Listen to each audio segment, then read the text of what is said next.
Hello বন্ধুরা, শুভ সকাল। তো এই যে সকালবেলায় রেডি হয়েছি মা বাবা আমি। তো আমরা এখন এই যে জগদ্দল স্টেশনে বসে রয়েছি ট্রেনের অপেক্ষায় গাইস। ফাইনালি 2-3 ঘন্টা অপেক্ষা করার পর আমরা রানাঘাট স্টেশনে পৌঁছালাম বন্ধুরা। তো দেখতেই পাচ্ছে যে রানাঘাট স্টেশনে বসে রয়েছি আমরা। আর এই যে মেশো সামনে, এই যে আমার মাসি মা বাবা সবাই এখানে এই যে খাওয়া দাওয়ার করছে একটু, কারণ ট্রেন 2 ঘন্টা পরে আরও। তো গাইস, তো আমরা এখন এখানে বসে বসে সবাই মোবাইল ঘাটছে, এই যে খাওয়া দাওয়া করছি তোমরা দেখতে পাচ্ছ। ওই যে আবার আরেকজন। তো ফাইনালি আমরা অবশেষে এই যে রানাঘাট থেকে ভায়না স্টেশনে নেমে গেছি গাইস। তো এই যে আমরা যাচ্ছি আস্তে আস্তে হেঁটে হেঁটে মামাবাড়ির দিকে।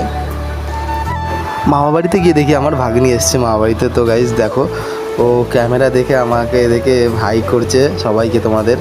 তো দেখতেই পাচ্ছ গলায় খুব সুন্দর একটা মালা পড়েছে, আর আমাকে এনে দেখাচ্ছে ওই যে বাক্সটায় আংটি রয়েছে, ওইটাই দেখাচ্ছে বারবার করে। তারপরে একটু বিকেল হতেই বোনদের সাথে একটু বেরিয়ে পড়লাম মাঠে, বোনরা ভিডিও বানাবে।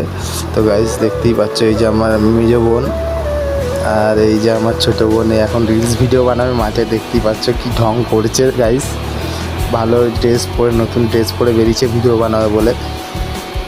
তো তোমরা দেখো চারিদিকটা সুন্দর, আর বৃষ্টির মধ্যে ভিডিও। এবার আমি বগুলায় রথের মেলায় চলে আসলাম ফাইনালি আশ্রম পাড়াতে গাইস। দেখতেই পাচ্ছ কত সুন্দর চারিদিকটা, কিন্তু ফাঁকা আশেপাশে, কারণ খুব বৃষ্টি হয়েছে এখানে, ওয়েদারটা খুব খারাপ। তো এখন আমি চাউমিনের দোকানে রয়েছি গাইস।